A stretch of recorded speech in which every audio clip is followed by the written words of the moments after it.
Hello friends, welcome to the investor minds.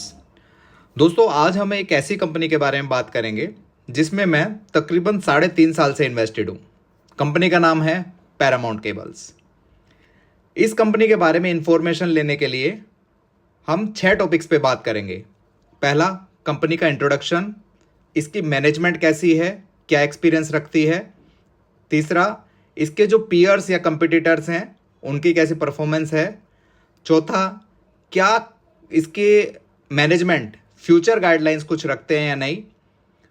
Fifth, क्या किसी credit rating agency ने इसको अपग्रेड किया है या नहीं। And then last, technical charts. साथ ही आज हम ये भी देखेंगे कि इस स्टॉक की इंट्रिंसिक वैल्यू या रियल वैल्यू क्या होनी चाहिए। तो चलिए दोस्तों, इस कंपनी के बारे में थोड़ी इंफॉर्मेशन ले लेते हैं। पैरामाउंट कम्युनिकेशन लिमिटेड 1995 में रजिस्टर्ड हुई थी और ये कंपनी वायर्स एंड केबल्स की मैन्युफैक्चरिंग करती है, जिसमें power cables, telecom cables, railway cables and कुछ स्पेशलाइज्ड केबल्स भी आती हैं। Friends, as of H1 FY25 इस कंपनी के पास 25 से ज़्यादा प्रोडक्ट टाइप्स और 2500 से ज़्यादा SKUs हैं। SKUs मतलब stock keeping units. Wire and cables की फील्ड में अगर हम बात करें, 98% ऑफ इस business comes from wires and cables, जहां ये company low tension, high tension wires, साथ ही साथ house wires, optical fibre cables and other cables जैसे railway cables, specialised cables and other fire survival cables का मैन्युफैक्चरिंग करती है। इस कंपनी में हाल फिलहाल पाइप्स में भी इन्वेस्ट किया है, क्योंकि जब हम केबल लेइंग करते हैं, केबल एक जगह से दूसरी जगह डाली जाती है तो उसको प्लास्टिक या HDPE पाइप्स के अंदर से डाला जाता है। इस कंपनी ने अगस्त 2023 में बेलन टेक्नोलॉजीज, जो पाइप्स मैन्युफैक्चरिंग का काम करती है, उस कंपनी को एक्वायर किया है, जिससे पैरामाउंट कम्युनिकेशन को 2% रिवेन्यू की अर्निंग होती है। वहीं अगर हम रिवेन्यू मिक्स की बात करें तो डोमेस्टिक पावर केबल से 50%, वहीं फाइनेंशियल ईयर 2022 में सिर्फ 43% ये पार्ट हुआ करता था। मतलब फाइनेंशियल ईयर 25 में डोमेस्टिक पावर केबल्स का सेगमेंट बढ़ा है। वहीं एक्सपोर्ट भी फाइनेंशियल ईयर 22 के अगेंस्ट 29% हुआ है। रेलवे केबल्स स्टेगनेंट है, डोमेस्टिक वायर ऑलमोस्ट सेम है। टेलीकॉम केबल्स पहले से कम मैन्युफैक्चरिंग की गई, इन्होंने EPC में कोई भी काम नहीं किया है। वहीं पाइप्स एंड अदर्स में 3% इन Q2 FY25 वर्सेस 1% इन FY22। फाइनेंशियल ईयर 22 से 24 के बीच में इस कंपनी का रेवेन्यू 84% से बढ़ा है, जिसमें major demand power, telecom, real estate, railway और इंफ्रास्ट्रक्चर से आई। अगर इस कंपनी के क्लाइंट्स की बात करें तो इस कंपनी ने इंडिया की बड़ी बड़ी कंपनीज, चाहे वो प्राइवेट हो या गवर्नमेंट, उन सभी में काम किया है, जैसे BSNL, Tata Steel, NTPC, Adani, UltraTech Cement etcetera etcetera. As of Q2 financial year 25 में अगर इसकी ऑर्डर बुक की बात करें तो इसकी ऑर्डर बुक है 619 करोड़ की, जिसमें से 427 करोड़ की ऑर्डर्स डोमेस्टिक हैं, वहीं 192 करोड़ के ऑर्डर्स एक्सपोर्ट्स के हैं। इस कंपनी का डिस्ट्रीब्यूशन नेटवर्क काफ़ी अच्छा है। पैन इंडिया इसके 198 डिस्ट्रीब्यूटर्स, 154 डीलर्स और 808 रिटेलर्स हैं। वहीं 7000 से ज़्यादा इलेक्ट्रीशियन से इन्होंने कोलैबोरेट किया हुआ है। ये कंपनी 25 से ज़्यादा कंट्रीज़ में अपने वायर्स को एक्सपोर्ट करती है। इस कंपनी के पास as of September 2024 2 manufacturing facilities हैं, एक राजस्थान में, वहीं एक हरियाणा में। ये इंडिया की पहली ऐसी कंपनी थी जिसने लेड फ्री हाउस वायर्स को मैन्युफैक्चर किया। हाल फिलहाल में दोस्तों इस कंपनी ने मध्य प्रदेश में 30 एकड़ का एक लैंड लिया है, जिसमें ये अपना कुछ इन्वेस्टमेंट करके अपनी मैन्युफैक्चरिंग और प्रोडक्शन कैपेसिटी को इंक्रीज करके 33,000 मैट्रिक टन पर एनम पहुंचाना चाहते हैं। अगर हम हाल फिलहाल की बात करें तो इस कंपनी की एग्जिस्टिंग कैपेसिटी 11,000 MTPA है।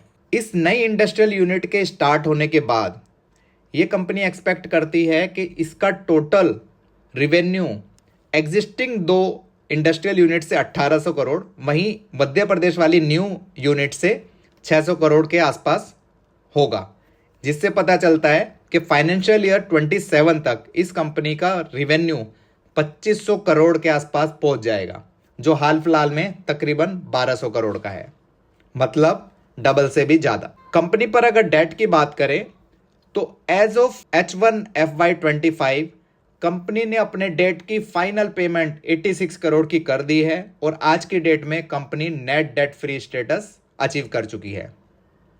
मैनेजमेंट का दावा है कि अगले 5 साल वो अपने रिवेन्यूज में 25 से 30% का compounded annual growth rate achieve करेंगे और साथ ही टोटल रिवेन्यू में से 40% इनके एक्सपोर्ट से आएगा, जो मेजरली यूएस में रहेगा।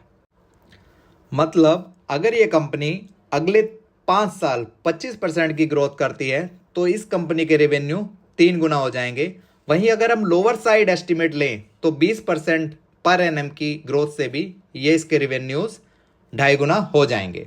तो चलिए अब इसकी मैनेजमेंट के बारे में कुछ जान लेते हैं। संजय अग्रवाल जी इस कंपनी के चेयरमैन एंड सीईओ हैं, जो दिल्ली के बहुत पॉपुलर एसआरसीसी कॉलेज से पास्ड आउट हैं और 1983 से इसी कंपनी में कार्यरत हैं। वहीं संदीप अग्रवाल जी इसके मैनेजिंग डायरेक्टर हैं और ये भी एसआरसीसी से पास्ड आउट हैं और 1986 से पैरामाउंट केबल्स में काम करते हैं। तो चलिए अब हम इसके पीयर कंपैरिजन के बारे में जानते हैं। आज के दिन अगर इस कंपनी के मार्केट कैप की बात करें तो वो तकरीबन 2300 करोड़ का है, जहां इस कंपनी का रेट है 75 रुपये। इस कंपनी के स्टॉक पीई की बात करें तो वो चल रहा है 23.7। इस कंपनी का आरओसी 14.7 का है, वहीं आरओई 18.4 का है। Debt to equity almost negligible है। कंपनी के पास टोटल डेट 22.4 करोड़ का है, जिसके अगेंस्ट में रिजर्व 614 करोड़ के रखे हैं। पैग रेशो 1 का है, जो ये दिखाता है कि ये कंपनी अभी के लिए फेयरली वैल्यूड है। आगे जब हम कंपैरिजन करेंगे तो जानेंगे पैग रेशो का क्या रोल है। इस कंपनी के 3 इयर्स मीडियन पीई की बात करें तो वो 23.5 की है, जो अभी के पीई के बराबर है। मीडियन पीई और प्रेजेंट पीई को अगर देखें तो कंपनी फेयरली वैल्यूड लगती है। अगर पीयर कंपैरिजन की बात करें तो ये company cables and power industries में आती है, जिसमें Polycab India, KEI industries, Finolex, RR Kabel, universal cable जैसे बड़े नाम भी शामिल हैं। हम डायमंड पावर को इसमें कवर नहीं करेंगे क्योंकि इसका पैग रेशो और डेट टू इक्विटी अभी अवेलेबल नहीं है। पैरामाउंट कम्युनिकेशन केबल के पैग रेशो की बात करें तो ये इंडस्ट्री के पैग रेशो से कम नज़र आ रहा है, जिससे ये पता चलता है कि कहीं ना कहीं अभी इस स्टॉक में मीडियन पैग जो कि 2 का है उसको अचीव करने के चांसेस ज़्यादा हैं। इंडस्ट्री पीई की अगर बात करें तो वो 29.84 का है, वहीं इस कंपनी का पीई 23.74 का है। इस कंपनी की प्रीवियस ईयर्स की परफॉर्मेंस पिछले 5 साल की परफॉर्मेंस से बेहतर रही है। क्वार्टरली रिजल्ट ईयरली बेसिस पर बहुत अच्छे इंप्रूव होते हुए नजर आए हैं, चाहे वो सितंबर 2021 से 22, 23 और 24 को कंपेयर करें। वहीं अगर हम दिसंबर 2021 को 2022 से कंपेयर करते हैं तो हमें अच्छा इंक्रीमेंट दिखता है। इस कंपनी का ऑपरेटिंग प्रॉफिट मार्जिन थोड़ा कम है, जो कि 8 से 9% की रेंज में रहता है। चलिए इस कंपनी के प्रॉफिट एंड लॉस स्टेटमेंट को एक बार देख लें। मार्च 2021 में ये कंपनी 518 करोड़ की सेल्स कर रही थी, वहीं 2024 में इस कंपनी ने अपने रिवेन्यू को या सेल्स को डबल कर दिया है। वहीं अगर नेट प्रॉफिट की बात करें तो मात्र 3 करोड़ का नेट प्रॉफिट जो 2021 में था वो आज बढ़ते बढ़ते 97 करोड़ का हो गया है। Compounded sales growth last 10 years में 10%, 5 ईयर्स में 12%, 3 ईयर्स में 27% एंड ट्रेलिंग 12 मंथ्स में 45% की रही है, जो ये शो करता है कि पिछले 10 साल के मुकाबले हर साल ये कंपनी अपनी सेल्स में लगातार ग्रोथ करती जा रही है। वहीं अगर हम प्रॉफिट ग्रोथ की बात करें तो पिछले 3 साल में ये प्रॉफिट ग्रोथ 202% रही और ट्रेलिंग 12 मंथ्स में 56% रही।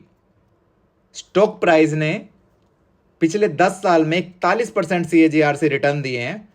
वहीं लास्ट ईयर में ये कंपनी के स्टॉक प्राइस ने -18% के लिए रिटर्न्स बुक किए हैं।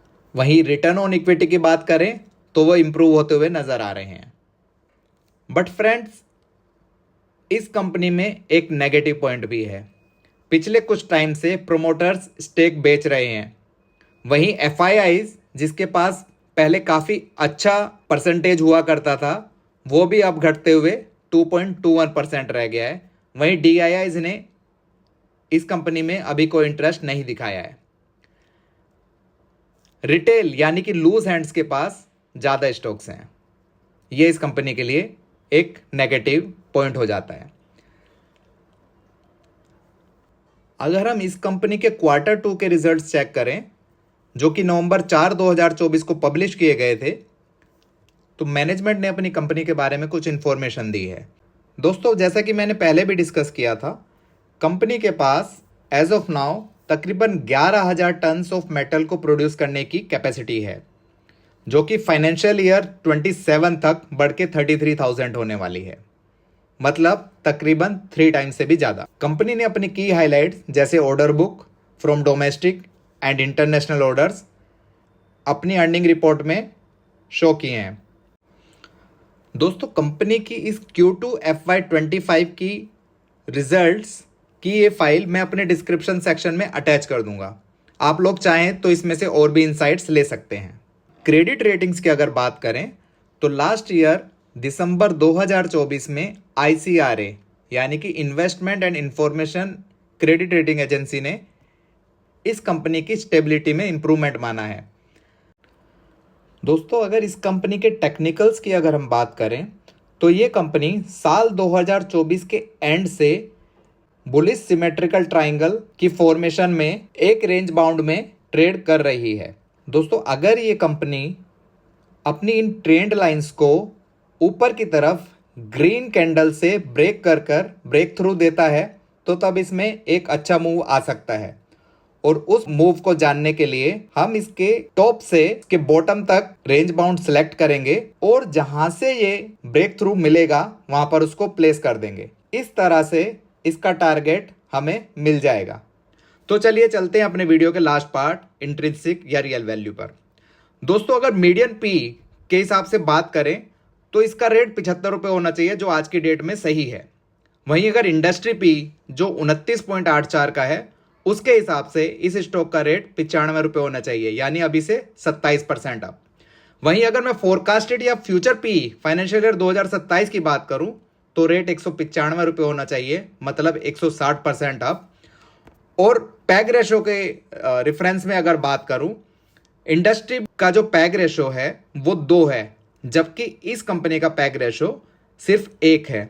तो अगर हम बात करें पैग रेशो के हिसाब से, इस कंपनी का रेट आज की डेट में 151 रुपये होना चाहिए, मतलब 100% up. So with this guys I leave this decision on you. आपको क्या लगता है कि इस कंपनी में इन्वेस्ट करना सही रहेगा या नहीं? बट हाँ, मैंने पिछले 3 साल में इसमें 6x से भी ज़्यादा रिटर्न्स कमाए हैं। और जाने से पहले अगर कंटेंट अच्छा लगा हो तो चैनल को सब्सक्राइब करना मत भूलिए, साथ ही बेल आइकन को जरूर प्रेस करें। विद दैट, हेल्दी रहें, खुश रहें, साइनिंग ऑफ।